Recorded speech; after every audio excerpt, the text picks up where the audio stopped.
पटना की तमाम दुर्गा पूजा समितियों को मूर्ति विसर्जन तालाब में ही करने का निर्देश जारी किया गया था, लेकिन पटना के डीएम चंद्रशेखर सिंह के आदेश के बावजूद गंगा नदी में ही प्रतिमा का विसर्जन किया जा रहा है।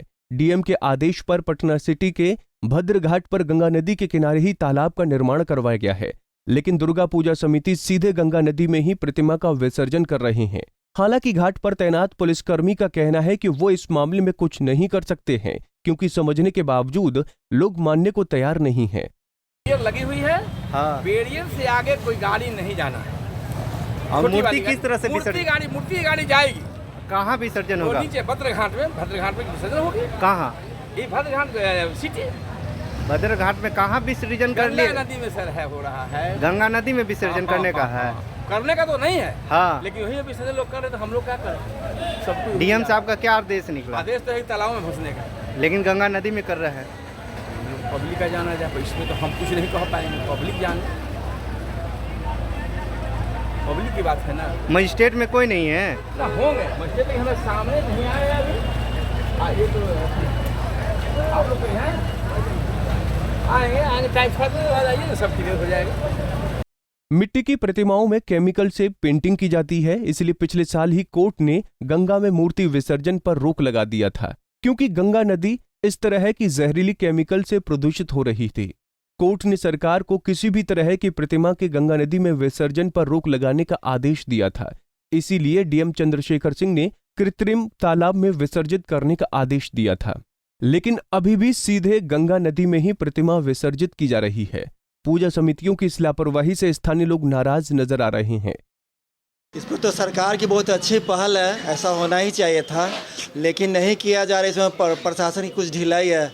अब जैसे मान लिया जाए हेलमेट चेकिंग वगैरह होता है तो उसमें फ़ाइन लिया जाता है, लेकिन वो हर चौराहे पर जाए वो कोई भी पुलिस वाले छोड़ते नहीं, फ़ाइन लेते हैं। वैसे ही यदि प्रशासन के द्वारा जो रोकथाम बढ़िया से नहीं किया जा रहा है, ये तो प्रशासन की ढिलाई हुई, जिसमें लाखों लाख रुपया गरीब आदमी या जनता का पैसा बर्बाद होता है, गंगा प्रदूषित होती है।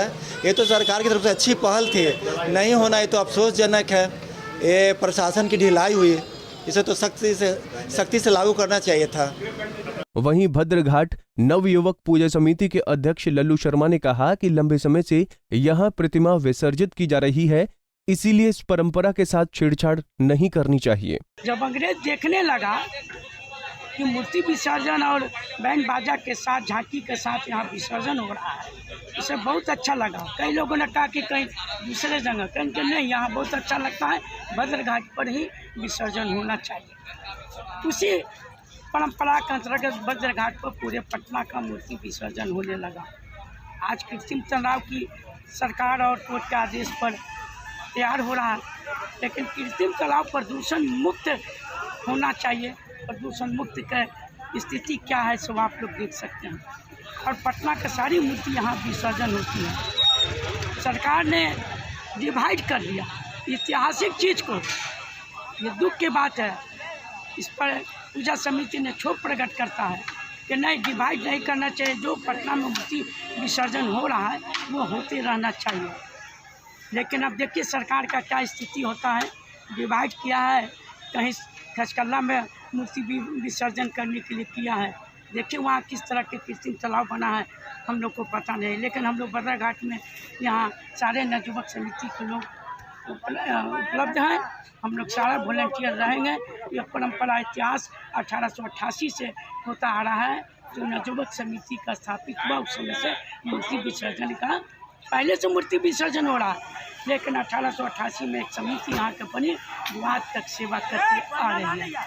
प्रतिमा के निर्माण के दौरान नेचुरल कलर का इस्तेमाल कर केमिकल के दुष्प्रभाव को कम किया जा सकता है, और वहीं ऐसा नहीं होने पर प्रतिमा को कृत्रिम तालाब में ही विसर्जित करना चाहिए। ऐसे परंपरा के निर्वाह के साथ गंगा नदी को स्वच्छ बनाए रखने में भी मदद मिलेगी। पंजाब केसरी टीवी के लिए पटना से संजीव कुमार की रिपोर्ट।